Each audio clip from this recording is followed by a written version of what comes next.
नमस्कार। आप देख रहे हैं मंत्रवाणी, आपके अपने पसंदीदा वीडियो मंच यूट्यूब पर। आज हम आपको पौष अमावस्या के लिए एक ऐसा मंत्र बताने जा रहे हैं जो सामान्य मंत्रों से अलग है। न अधिक लंबा, न जटिल, लेकिन अत्यंत गूढ़ और प्रभावशाली। पौष अमावस्या वह समय है जब अदृश्य रूप से पितृशक्तियाँ हमारे आसपास सक्रिय होती हैं। यदि जीवन में बिना कारण रुकावटें, तनाव, धन की समस्या या बार बार असफलता अनुभव हो रही हो, तो यह मंत्र विशेष सहायक माना जाता है। यह मंत्र है ओम क्लीं पितृभ्यो नमः शांति कुरु कुरु स्वाहा। यह मंत्र पितरों से शांति की याचना करता है और उनके माध्यम से जीवन में संतुलन स्थापित करता है। इस मंत्र की जप विधि है पौष अमावस्या के दिन या रात्रि में स्नान के बाद शांत स्थान पर बैठे एक दीपक जलाएं। मन में अपने पूर्वजों का स्मरण करें। अब इसके बाद श्रद्धा और स्थिर मन से इस मंत्र का 108 बार जप करें। ओम क्लीं पितृभ्यो नमः शांति कुरु कुरु स्वाहा। ओम क्लीं पितृभ्यो नमः शांति कुरु कुरु स्वाहा। ओम क्लीं पितृभ्यो नमः शांति कुरु कुरु स्वाहा। ओम क्लीं पितृभ्यो नमः शांति कुरु कुरु स्वाहा। ओम क्लीं पितृभ्यो नमः शांति कुरु कुरु स्वाहा। ओम क्लीं पितृभ्यो नमः शांति कुरु कुरु स्वाहा। ओम क्लीं पितृभ्यो नमः शांति कुरु कुरु स्वाहा। ओम क्लीं पितृभ्यो नमः शांति कुरु कुरु स्वाहा। ओम क्लीं पितृभ्यो नमः शांति कुरु कुरु स्वाहा। ओम क्लीं पितृभ्यो नमः शांति कुरु कुरु स्वाहा। ओम क्लीं पितृभ्यो नमः शांति कुरु कुरु स्वाहा। ओम क्लीं पितृभ्यो नमः शांति कुरु कुरु स्वाहा। ओम क्लीं पितृभ्यो नमः शांति कुरु कुरु स्वाहा। ओम क्लीं पितृभ्यो नमः शांति कुरु कुरु स्वाहा। ओम क्लीं पितृभ्यो नमः शांति कुरु कुरु स्वाहा। ओम क्लीं पितृभ्यो नमः शांति कुरु कुरु स्वाहा। ओम क्लीं पितृभ्यो नमः शांति कुरु कुरु स्वाहा। ओम क्लीं पितृभ्यो नमः शांति कुरु कुरु स्वाहा। ओम क्लीं पितृभ्यो नमः शांति कुरु कुरु स्वाहा। ओम क्लीं पितृभ्यो नमः शांति कुरु कुरु स्वाहा। ओम क्लीं पितृभ्यो नमः शांति कुरु कुरु स्वाहा। ओम क्लीं पितृभ्यो नमः शांति कुरु कुरु स्वाहा। ओम क्लीं पितृभ्यो नमः शांति कुरु कुरु स्वाहा। ओम क्लीं पितृभ्यो नमः शांति कुरु कुरु स्वाहा। ओम क्लीं पितृभ्यो नमः शांति कुरु कुरु स्वाहा। ओम क्लीं पितृभ्यो नमः शांति कुरु कुरु स्वाहा। ओम क्लीं पितृभ्यो नमः शांति कुरु कुरु स्वाहा। ओम क्लीं पितृभ्यो नमः शांति कुरु कुरु स्वाहा। ओम क्लीं पितृभ्यो नमः शांति कुरु कुरु स्वाहा। ओम क्लीं पितृभ्यो नमः शांति कुरु कुरु स्वाहा।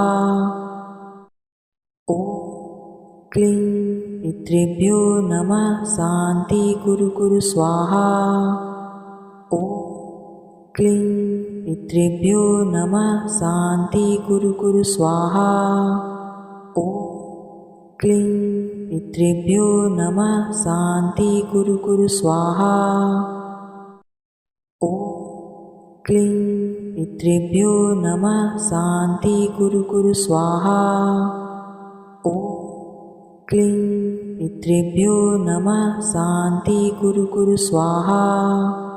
ॐ क्लीं पितृभ्यो नमः शान्ति कुरु स्वाहा। ॐ क्लीं पितृभ्यो नमः शान्ति कुरु स्वाहा।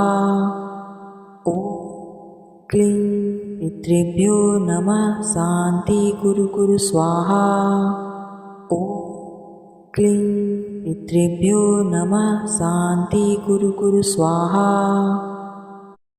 ॐ क्लीं पितृभ्यो नमः शान्ति कुरु स्वाहा। ॐ क्लीं पितृभ्यो नमः शान्ति कुरु स्वाहा।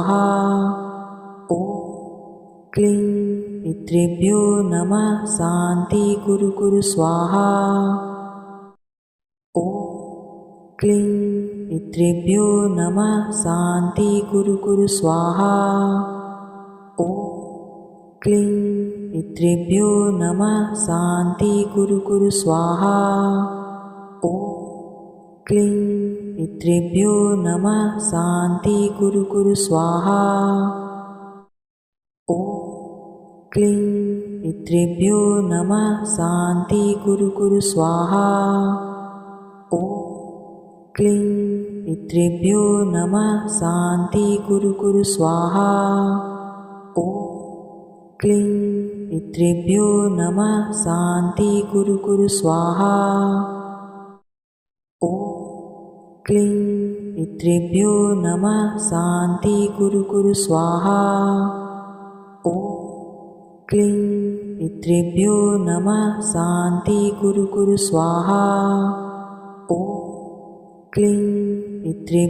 नमः शान्ति कुरु स्वाहा। ॐ क्लीं पितृभ्यो नमः शान्ति कुरु स्वाहा। ॐ क्लीं पितृभ्यो नमः शान्ति कुरु स्वाहा। ॐ क्लीं पितृभ्यो नमः शान्ति कुरु स्वाहा।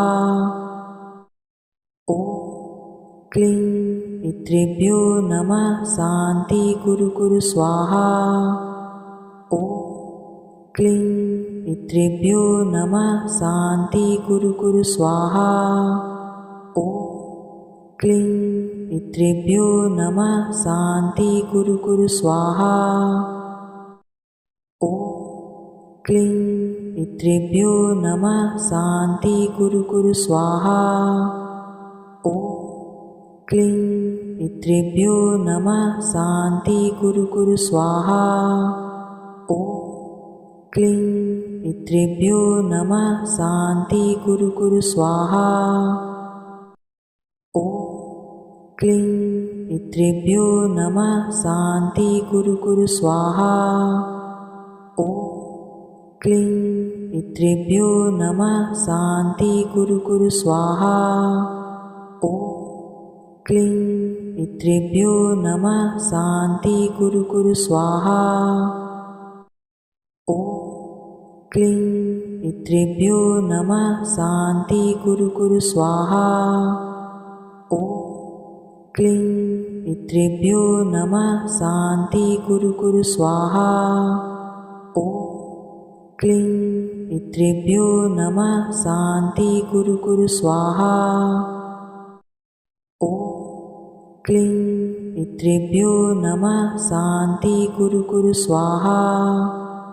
ॐ क्लीं पितृभ्यो नमः शान्ति कुरु स्वाहा।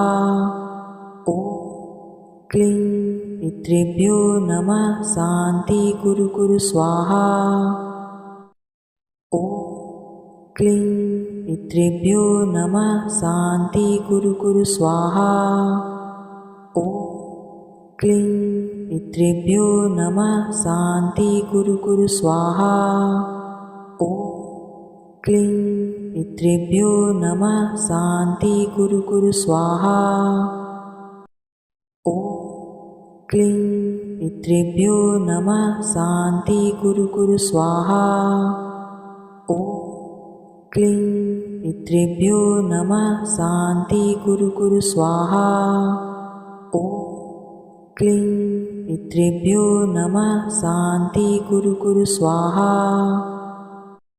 ॐ क्लीं पितृभ्यो नमः शान्ति कुरु स्वाहा। ॐ क्लीं पितृभ्यो नमः शान्ति कुरु स्वाहा। ॐ क्लीं पितृभ्यो नमः शान्ति कुरु स्वाहा। ॐ क्लीं पितृभ्यो नमः शान्ति कुरु स्वाहा। ॐ क्लीं पितृभ्यो नमः शान्ति कुरु स्वाहा। ॐ क्लीं पितृभ्यो नमः शान्ति कुरु स्वाहा। ॐ क्लीं पितृभ्यो नमः शान्ति कुरु स्वाहा। ॐ क्लीं पितृभ्यो नमः शान्ति कुरु स्वाहा। ॐ क्लीं पितृभ्यो नमः शान्ति कुरु स्वाहा। ॐ क्लीं पितृभ्यो नमः शान्ति कुरु स्वाहा। ॐ क्लीं पितृभ्यो नमः शान्ति कुरु स्वाहा। ॐ क्लीं पितृभ्यो